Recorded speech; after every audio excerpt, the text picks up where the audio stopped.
తెలంగాణలో degree syllabus మార్పుకు శ్రీకారం. 2025 నుంచి కొత్త సిలబస్ అమలు ప్రణాళికలు సిద్ధం చేస్తున్న తెలంగాణ ప్రభుత్వం. అయితే ఈ సిలబస్ చేంజ్ చేస్తే విద్యార్థులకు ఎలాంటి లాభాలున్నాయి? సడన్గా సిలబస్ చేంజ్ చేయడానికి కారణాలేంటి? తెలుసుకునే ముందు వీడియోని లైక్ చేసి మా ఛానల్ని సబ్స్క్రైబ్ చేసుకోండి. డిగ్రీ సిలబస్ మార్పుతో విద్యార్థులకు ఉద్యోగావకాశాలు మెరుగుపడతాయా? 1 అవును, 2 కాదు. మీ ఆన్సర్ని కామెంట్ బాక్స్లో కామెంట్ చేయండి.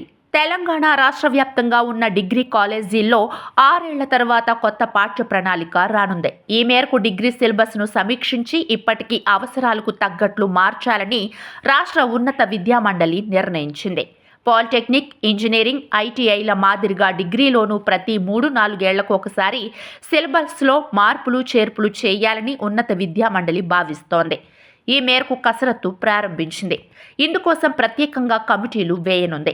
ఇంజనీరింగ్ కోర్సులకు యూనివర్సిటీలు 3 ఏళ్లకోసారి రివిజన్ చేస్తుండగా, సాంప్రదాయ డిగ్రీ కోర్సుల్లో సిలబస్ మాత్రం ఎప్పటికప్పుడు మార్పులకు నోచుకోవడం లేదు.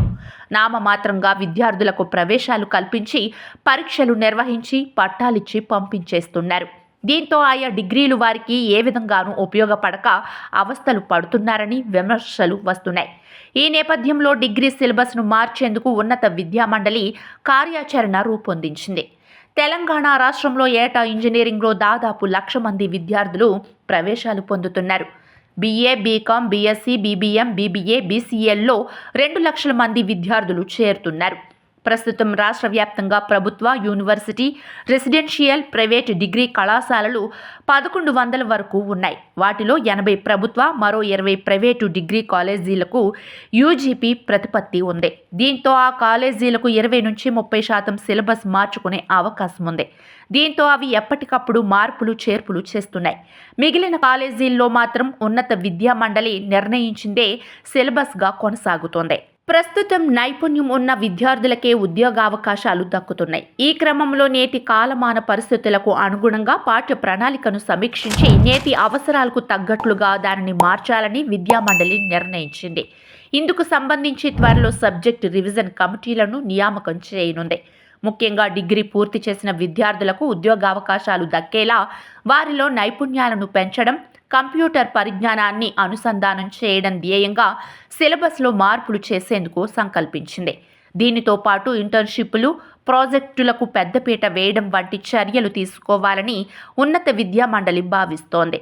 వీలైనంత వరకు డిగ్రీ కొత్త సిలబస్కు సాంకేతికతను మిళితం చేయాలని యోచిస్తోంది. తరగతి గది బోధనకు ప్రాధాన్యం తగ్గించి ప్రాక్టికల్స్కు పెద్దపీట వేయాలని నిపుణులు సూచిస్తున్నారు. ఉన్నత విద్యామండలి మాత్రం త్వరలో సబ్జెక్టుల వారీగా నిపుణుల కమిటీలను నియమించి సమీక్షించాలని నిర్ణయించినట్లు సమాచారం. 2025-26 విద్యా సంవత్సరం నుంచి కొత్త సిలబస్ అమల్లోకి తీసుకువచ్చేలా కార్యాచరణ రూపొందిస్తోంది. విద్యామండలి నిర్ణయించిన సిలబస్తో తెలుగు అకాడమీ పాఠ్య పుస్తకాలను సైతం ముద్రించనున్నారు. కాగా రాష్ట్రంలో చివరిసారిగా 2019లో డిగ్రీ పాఠ్య ప్రణాళికను మార్చారు. అంటే ఇప్పటి వరకు 6 విద్యా సంవత్సరాలు పూర్తయ్యాయి. గత 3 ఏళ్లలో BCom, data science, BSc AI and ML లాంటి విభిన్న కోర్సులను ప్రవేశపెట్టిన పాఠ్య ప్రణాళిక మార్పుపై మాత్రం పెద్దగా దృష్టి సారించలేదు. ఈ విద్యా సంవత్సరం పూర్తయ్యేలోగా అన్ని డిగ్రీ కోర్సుల్లో సిలబస్ మార్చాలని ఉన్నత విద్యామండలి అడుగులు వేస్తోంది.